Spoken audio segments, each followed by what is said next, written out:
once you get into a rhythm of using something and you start to rely on and trust the output, you're going to check less and less and less. And eventually you're just going to, it's better than you. So like I could do 10 things in the time I was doing one a few months ago. Yep. So it's kind of like a lawyer whispering in your ear, this is what you should do, but I'm not a lawyer. You're going to still listen and take it and use it. So I can see why there's this horrible gray area of it's still way better than what we were doing. And you know why they're saying this isn't advice, because you end up in a whole contractor suing the vendor situation when they claim them for issues. And then there's if it's not advice, it's more professional negligence towards the person using the app to fast track their research or whatever they're doing. So it's a real minefield of a situation, but there's no scenario in my head where you wouldn't use it. You just need to be mindful.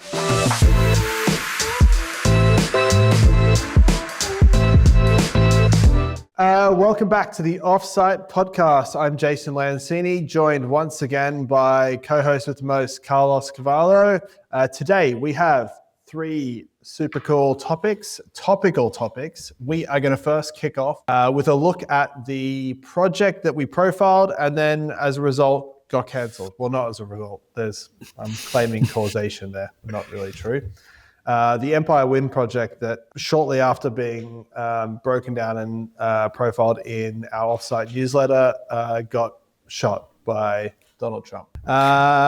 Next, we're going to have a conversation about who takes responsibility in the event of an AI software tool in construction making a mistake, and revisit a discussion we had with Josh Levy on the topic.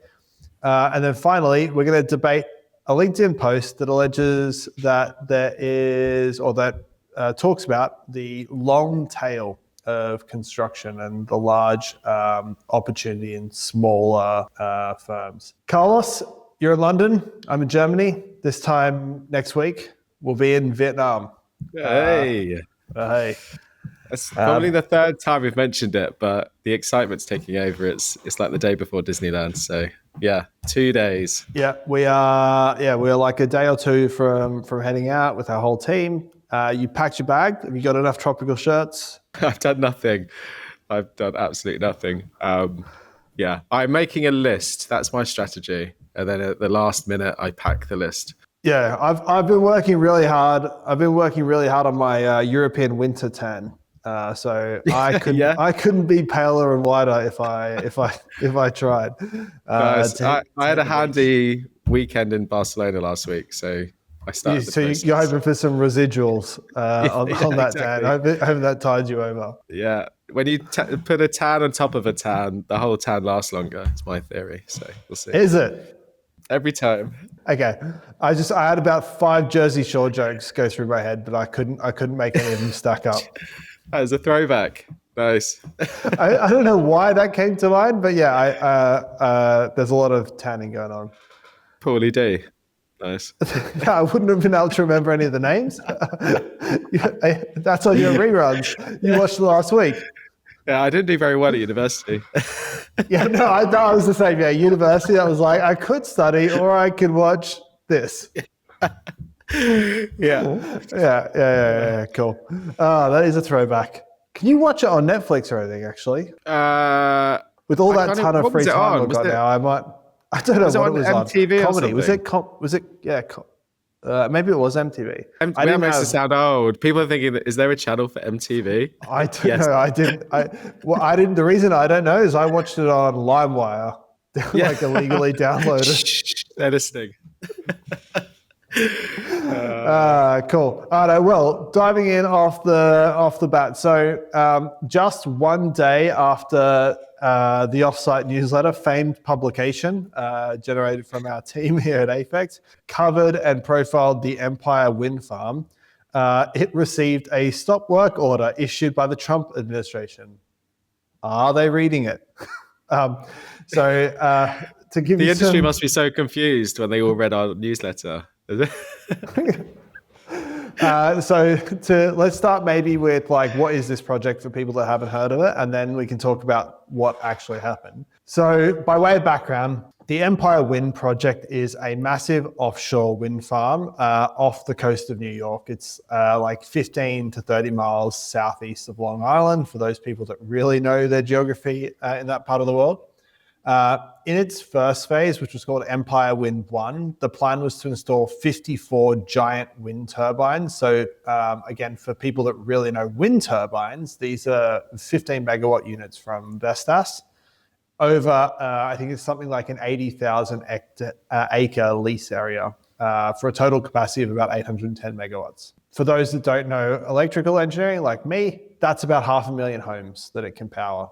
So a decent sized wind power project. There was also a second phase, Empire Wind 2, which is adding roughly the same capacity again, maybe actually a little bit more. And it was the flagship project for New York's clean energy goals, which is something that it's pushing for. The project was approved earlier this year by some of the last things that were done by, I think, the prior administrations or administrators that were aligned with the prior administration. It was billed as one of the largest energy infrastructure projects in New York. Yeah, in April 25, 3 to 4 weeks ago, the project was abruptly halted by a federal stop work order while it was under construction. So, thoughts, Carlos? A project that was like when we looked into it as part of the research for the newsletter, we were particularly excited by what was a really cool project, only to watch it get shot, which was.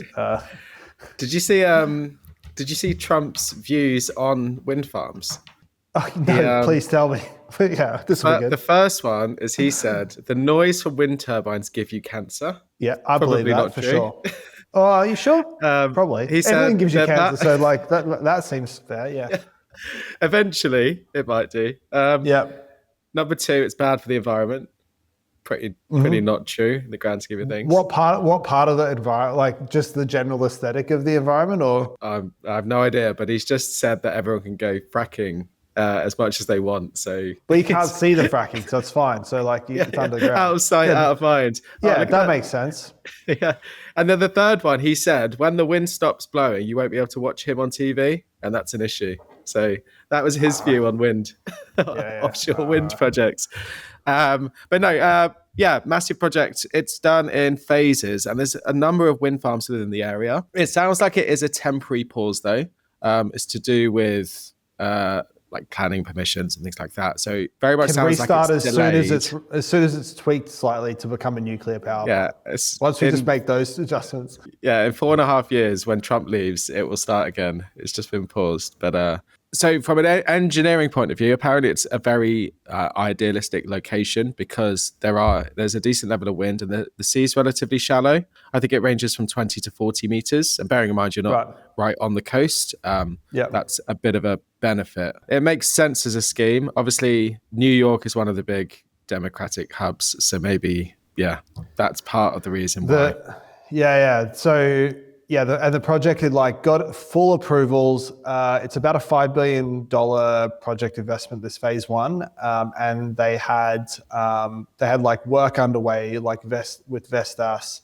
They had a $3 billion debt financing facility that the development company had secured, and then put on hold. Which hold, cancel, pause, whatever it might be. It got me thinking a lot about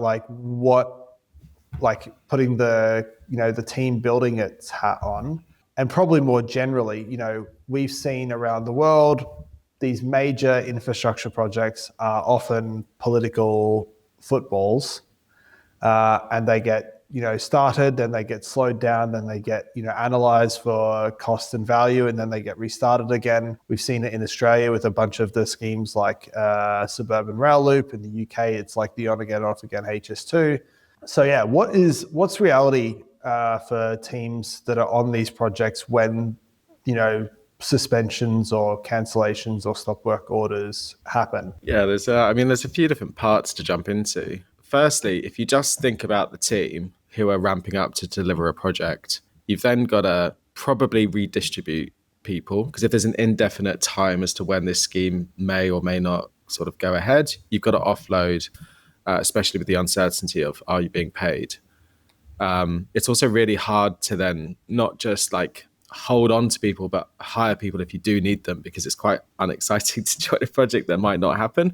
Because if you're an engineer on a project, you want to get really stuck in and build up to that start date or package of works that you're managing. So the team dynamic is quite difficult, but from a commercial point of view, there's obviously some pretty substantial sort of hotspots you can go down. Firstly, like there's going to be some form of claim, right? And that can be anything from, probably the most likely is, let's make this cost of cancelling so big that you don't cancel. So you'd come together and sort of say, well, this 10 billion scheme is going to cost you 4 if you don't do it. So like it's a stupid decision. So there's the 4 plus you don't have the asset, as in it would be like the equivalent of 14. Yeah, exactly. It's burnt cash. Yeah. So there's one path, which is make it too costly to cancel. And then there's the other side, which is you could have purchased your wind turbine. So there's going to be a cancellation cost, or they're probably going to charge you loads of money and still sell it to someone else. There will be some parties that I believe, I've not been through this myself, but I hear loss of profit is a very hard thing to actually win. But at least a heavy disruption claim, the cost of staff that you can't redistribute, mobilization costs, pipeline, because organizations are only going to sort of secure jobs within what they can deliver, and suddenly they've got this big gap. So there's an exercise that you would probably go down. This isn't going to affect our business because it was a secured contract, for example. So what have you seen typically happen around, like there's this moment, presume there's some obligations to mitigate costs and minimize costs when you receive those sorts of things. In your experience, have you seen like the client that might issue such a notice be quite prescriptive about what should happen with people, or do they or projects and teams left in this like open-ended spot of like, does that mean we should get rid of people, or are we waiting for like this to restart? Do you end up in this kind of limbo spot of we don't really know what to do? Yeah, obviously there can be, you could have detailed termination clauses in a contract that might actually sort of state everything in black and white, which is. But usually, like, it usually is like there's like a pause or a stop before a term. Like, it's never like a zero to term. Well, it doesn't, not that I've seen a zero to termination like moment. Yeah. I think you'd be in a bit of an awkward gray area, because if you're going down this path, and let's just say it's kind of a slow stop to a hard stop rather than like an immediate stop, quantity surveyors or commercial leads are naturally going to try to create as big a claim as possible.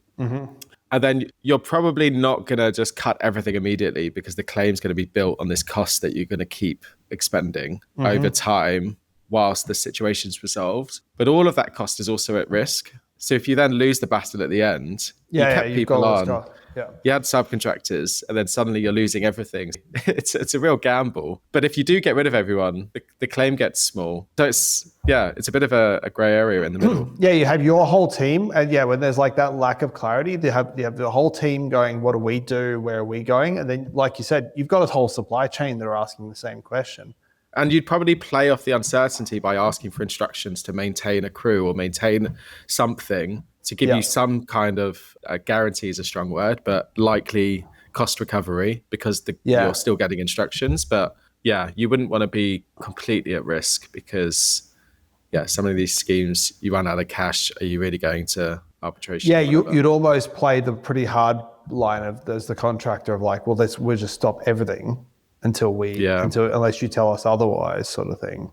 And we'll let the supply chain go, and we'll like basically putting the pressure back on the client to be like, if you don't want us to do that, you have to tell us not to. Yeah, exactly. And if you think some of these schemes are so massive that the knock-on effects can be contractors' share price starting to drop, and because of loss of revenue, and there's so many factors at play around one of these major schemes cancelling. But there's also there's also a whole safety consideration. Like, the contractor's still responsible for the site, so you could have temporary works in a state that might not be like best to leave there. There's all that stuff you have to kind of do an analysis of. Yeah, there's a lot of work that comes off the back of it. Yeah, I've not been in an actual termination contract before. We've been in like slow down, or we need to reduce what we're doing over a period of time, which is kind of a similar game where you're constantly saying, well, we still have to function. So most support departments, they're there, whether you're doing 10 million or 100 million in a period of time. But Yeah, and when they're politically driven, like this may or may not be, judging by the 3 reasons for cancelling it that you just laid out, I'm guessing yes. When they're politically driven, it does feel like they could just be turned back on at like the drop of a hat. And so you have to, I think the contractor's got to play that game of like, well, we'll just pack up unless you tell us otherwise, which puts the pressure back up the chain of like, if you do plan to turn this back on and you don't want this to cost an absolute boatload because are you as the contractor thinking like, if you then wanted this turned back on, it'll then have all these costs? But if you overplay that hand, they could retender the whole thing. Like you could be in this spot where, you have to be really careful of what cards you're playing. Yeah, if you go too hard on what is seen as a pause, you might not be coming back at all. Completely. Yeah. So it's one of those situations where there's going to be lots of honest conversations, but then the formal communication is very sort of... It's vague. Yeah, vague as hell. Yeah. Because no one wants to cap themselves Do later. Do the things as per the contract. As you know. Yeah, exactly. And in the backroom meeting, it's like, this ain't happening, boss. Like, get rid of everyone. Literally. So, yeah. Relationships are crucial at that point, I'd imagine, between individuals. Yeah, and so if anyone else wants their project cancelled, let us know. We'll do a profile in the offsite, and surely within a day or 2, it'll usually get killed. Cool. So moving on, with this like imminent and increasing growing wave of AI functionality and purpose-built AI tools and platforms looming and coming into the construction industry, the number of places where it plays a part in how projects are delivered, decisions made on the projects growing. And at some point, you're going to inevitably have this negative impact by giving some false results, hallucination, someone following something that they might have needed professional advice on. And this brings up a question of who's liable in that situation when it arises, and how the AI software industry is handling this, and then maybe what the broader software industry does in this regard. We asked a very similar question last year. We had Josh Levy from the CEO of Document Crunch join us for a conversation. We asked him, I think, quite a similar question, and Olu will cue that clip up now. How do you square, or how do you answer the question of legal liability regarding kind of perceived advice with the kind of giving advice or making decisions, and as you go further and further down that path? Yeah, it's a really great question, Jason. So let me ask you a question here. I'll ask a rhetorical question. How do these construction companies deal with giving legal advice or making recommendations when these folks in the field are engaging with this unsupervised every day anyway? Yeah, it's me being we used to call ourselves bush lawyers, where you get the engineers. Bush lawyers, I love it. I've never heard that before, but look, here's the deal. We're not trying to give advice. We're not trying to replace the need for legal, but we are trying to fill a gap that does exist, which is to make some of this easier and easier to understand. So we are not trying to become the lawyer. I would say that what we're really trying to become is like a supercharged quantity surveyor or project administration assistant or something along those lines. But of course, as you know, there's folks in the field that are making these own recommendations every day with zero qualifications to do so, right? So this is just to supplement decision making, but it's not to replace the need for appropriate counsel. And in fact, by making this easier to understand, what we're actually seeing, what our customers will tell you is actually teams are more aware of when they should engage to get the appropriate advice, because this becomes like something that's like not something that we should just render a decision on. So definitely not trying to replace the legal side. So let's think about if you were to bucket the response or defense or the position from Josh there, which I think is broadly reflective of what I've seen in the marketplace of other tools that are either similar, competitive, or in different areas of the construction value chain to Document Crunch, is There's one argument, which is this is happening in the field right now from people that are not lawyers, engineers, project managers, construction managers, reading documents, making decisions. And wouldn't it be better to have some kind of advice or support or whatever? And then the second is that I've seen others make, Josh didn't directly make it there, which is like, well, we're giving this advice to the professional who then, actually decides what they do. So the person is holding that kind of responsibility. Are they valid? I think just to give it a bit more context for anyone listening, and kind of what we're talking about when we say using AI in this sort of sense. When anyone starts on a job, you have your works information. You've got stacks and stacks of documents that build up the scope of the project. Most people would their first week or two is probably reading through, and like you said the other day, Jace, you would tag the sections relevant to your package, so you've got that sort of go-to set of information. And then let's say you're procuring a package, trying to identify potential risks. You want to look at liquidated damages. You would zip to the sections and then you do a quick Control F to try and find bits you might have missed previously. That's the process, because there's way too much information to read through it every time that you need to go through one of these exercises. Mm-hmm. With something like Document Crunch, you can upload all that information, and it's a very intelligent way of pulling everything that might be relevant to a certain subject. And it's going to do it a million times faster than you, and probably more accurately. Back to your question, the reality is, when you're using a tool like that, we use tools like that for various 90% of what I do is AI. Yeah, you're not even Jason anymore. Your name's Claude. So you once you get into a rhythm of using something and you start to rely on and trust the output, you're going to check less and less and less, and eventually you're just going to it's better than you. So I could do 10 things in the time I was doing one a few months ago. Yep. So it's kind of like a lawyer whispering in your ear, this is what you should do, but I'm not a lawyer. You're going to still listen and take it and use it. So yeah. I can see why there's this horrible gray area of it's still way better than what we were doing. And you know why they're saying this isn't advice, because you end up in a whole contractor suing the vendor situation when they claim them for issues. And then there's if it's not advice, it's more professional negligence towards the person using the app to fast track their research or whatever they're doing. So it's a real minefield of a situation, but there's no scenario in my head where you wouldn't use it. You just need to be mindful. Yeah, I think you would definitely use it. I think the risk is actually just with the company when something eventually inevitably goes wrong here. You're right. Just to echo back what you were saying, there are different workflows or things that you would do with AI. And so you have this kind of you can think of it as enhanced search. Behind the scenes, what happens is that there is this tooling or ability to do what's called retrieval augmented generation. So basically there's this way of chunking up all the data and making it more semantically searchable. So it's really simply Control F on steroids is what you can kind of think of that as.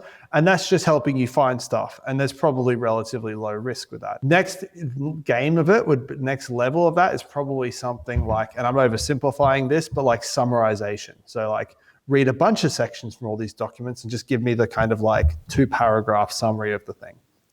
And there you've got risk of stuff not appearing that maybe was relevant that you're missing. And then you've also got the if it's not properly on Rails, it might introduce stuff that wasn't in the actual content.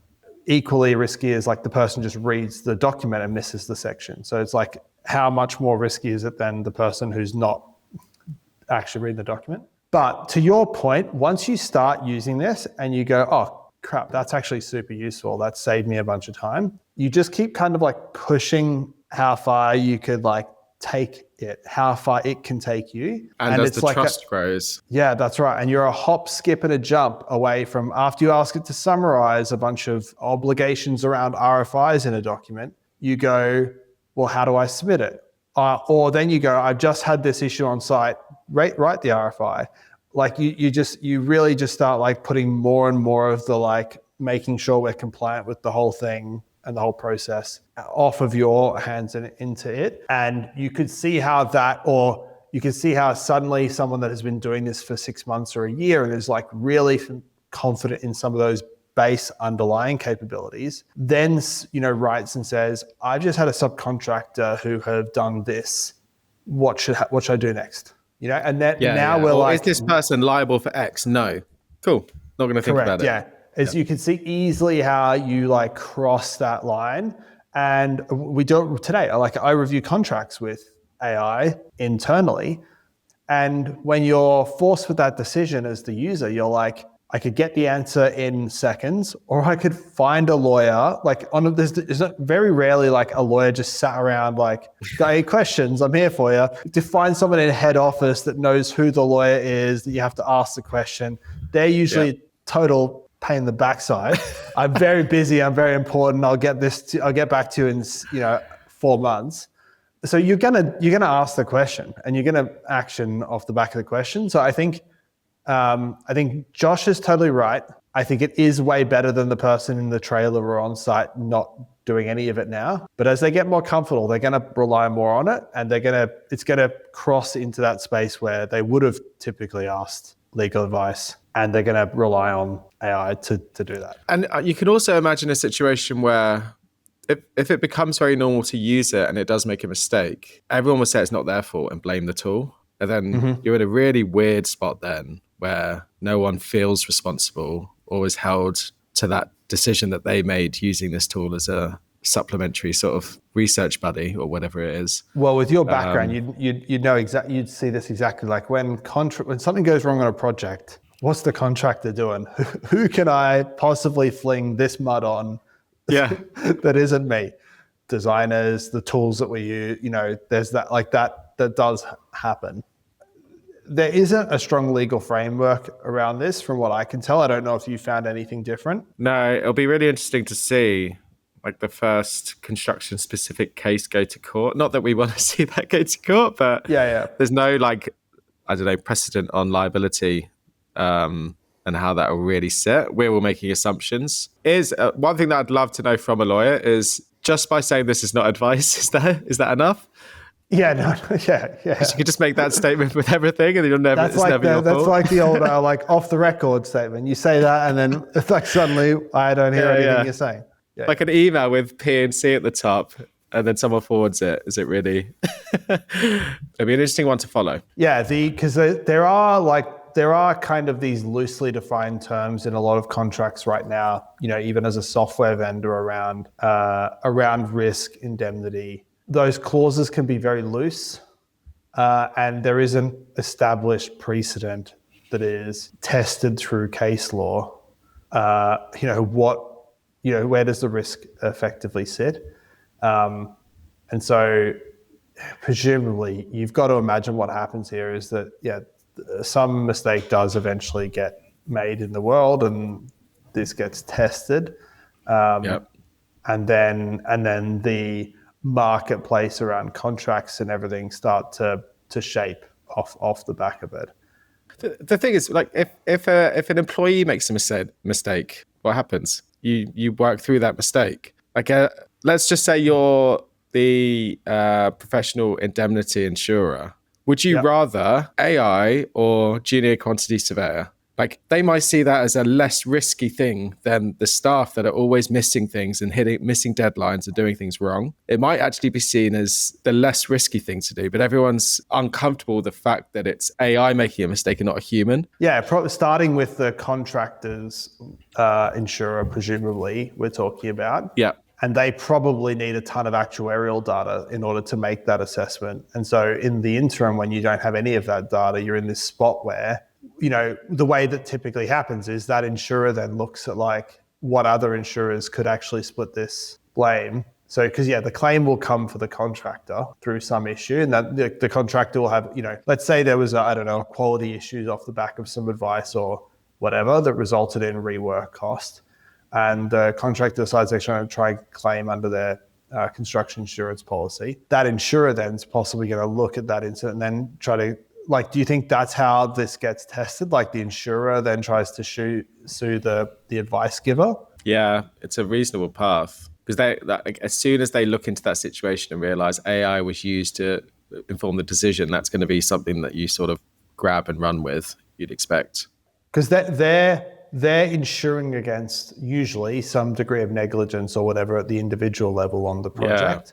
Yeah, so the insurance company that's coming for you would grab it. For your own insurer, they're probably feeling a bit more comfortable knowing you use it to reduce the likelihood of gaps and mistakes. Once they get the data.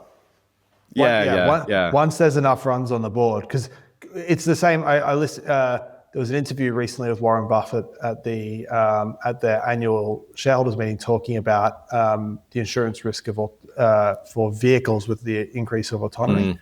And presumably you end up in the situation where there's a lot less one-off incidents because you've got, AI doing something better than the crazy mix of people. But you end up with this like tail risk of like one thing that's super expensive because it impacts lots of people as well. The whole risk profile of the insurance policy changes pretty significantly. Here's an idea. On a project, they should just run a little test with each individual. And at the end of that test, they go, you need AI.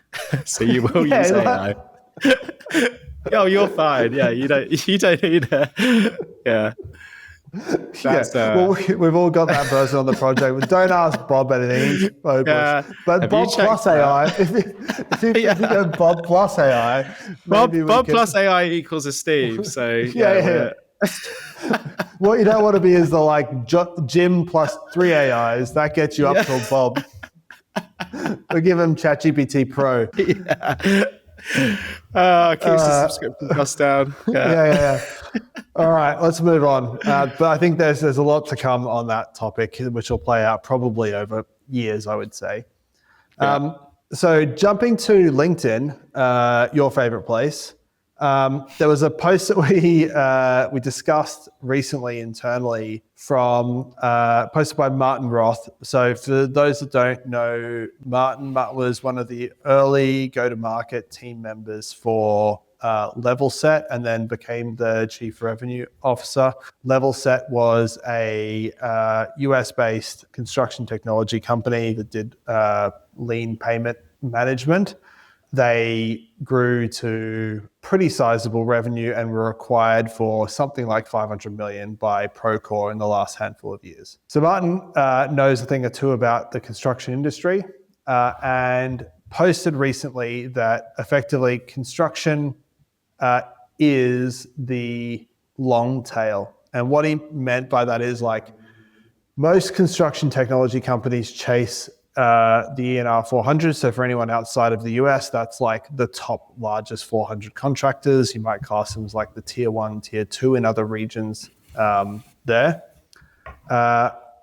They are notoriously hard to sell to. They take a long time. They run endless pilots of tools and technology.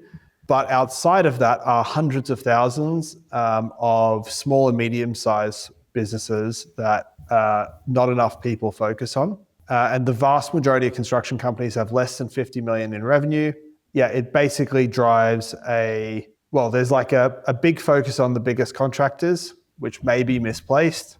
And it probably drives a lot around how construction technology companies should think about their go-to-market, think about the market that they're actually selling into, and actually drives thinking about a whole bunch of topics. So starting there, well, maybe start with like testing the facts. Do you agree that that's like true?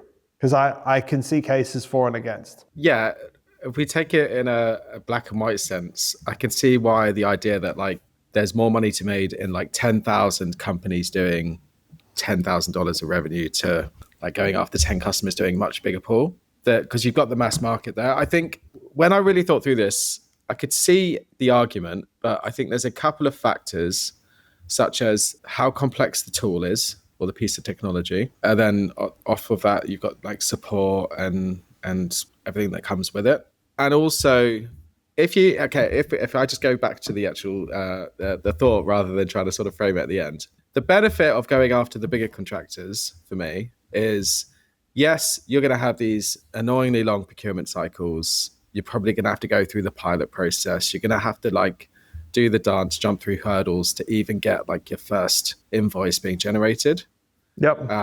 and then you need cash, you need all sorts of things to be able to make that happen in reality. But you're then in a kind of, you're not just a vendor, you're more of a partner. You're building and deepening a relationship with a large organization. You're using that logo that everyone knows to jump to the next one, and supporting a big project rather than 1,000 small projects with a complicated tool, in inverted brackets, is a much more manageable job with a normal team size, rather than trying to support thousands and thousands of projects. If I flip the argument, I think the benefit with the small projects is there's almost no red tape.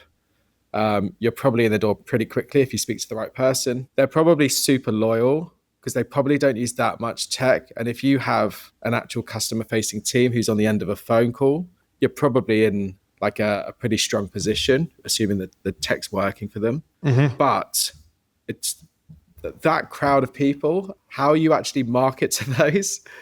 Because like if we looked at LinkedIn, there's loads of people on major projects with big customers that want their nice professional corporate kind of look to it. How you actually get to a market like construction with all these small builders to make enough revenue quickly is the question mark for me, that I don't know how you would go about tackling, which wouldn't take years and years and years and years and years. Yeah, obviously that's the part of the market that, we're actually doing the thing that he said not to do, to be completely. Yeah. But like, so yeah, maybe to add some more data to this. So first of all, like I'm probably like a big Martin Roth fanboy. I think everything that I think a lot of the things he says are spot on, and I think he's technically correct on all these points as well. If you just look at the US and Europe, how do you measure the size of the construction industry? Well, there's like, at a high level, you've got the number of companies or number of firms, the amount of people they employ, and then maybe the construction volume that they perform. And by all of those measures, it is the long tail. If you took the small, medium, so anything less than 500 or 1,000 people, it's like 99% of companies in the construction industry are them. Something like 80 to 90% of the workforce are them, and roughly 80% of total construction output volume are them. Factually correct that it is the long tail. And that's where like most of the people are, that's where most of the construction volume is, and basically all of the firms. But the bit where I think is kind of missed in that statement is that the volume doesn't necessarily match with where the control is and where autonomy is. And what I mean by that is, if we think about how any major project is delivered, or what are all these SME companies working on? Well, we know that the way that construction projects get delivered is major contractor gets something, they sub out a part of it, that person subs out a part of it, that person subs out a part of it, et cetera, et cetera, et cetera. And so you end up in this spot where you're like weirdly triple counting, quadruple counting construction volume as revenue for all of these companies in the stack. Because of that, you're going to get heavily weighted, but these people, not all of them, but if you were to redistribute the percentages based on how many of them are actually working on or contributing to projects that are controlled by a major contractor, the numbers change a lot. And oftentimes when you're selling software or deploying tools into a major contractor, you are capturing all the people on that project. Some of them you are, if you're making design tool, different workflows or different tools have different users and workflows and audiences. But at least in the space that we play, like you're deploying something with a major contractor, you're on that project going to capture some large percentage of their supply chain as the users as well. Whereas if you were selling something into the supply chain, if it's something for them to do in their back office that no one else, has to care about or interface, is fine. But if it's how they deliver their work, well, suddenly you might be bumping up against the fact that they don't control some of those ways of working on a project. It is definitely the long tail. But there is, I think, an outsized impact or control asserted by the smaller number of large contractors that are delivering these large projects, that are controlling how technology and ways of working happen on the project, that then are impacting the sub of the sub, the sub of the sub of the sub. And so I think the answer is probably dependent on, what piece of technology you're building, what workflow that kind of captures, because as you said, if you can sell to the smaller company, you don't have to go through 5 pilots and do 17,000 business cases and all that. But if they need it to interface or be used on that project in a way that touches the main contractor or a higher level authority, well, you're basically back in the same spot. Yeah.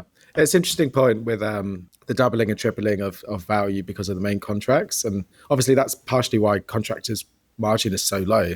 Most of the work isn't actually them delivering anything. It's just numbers in their books. But I'd still say that you would still, in order to get that, you're still going for the main contractor no matter what in that sort of instance.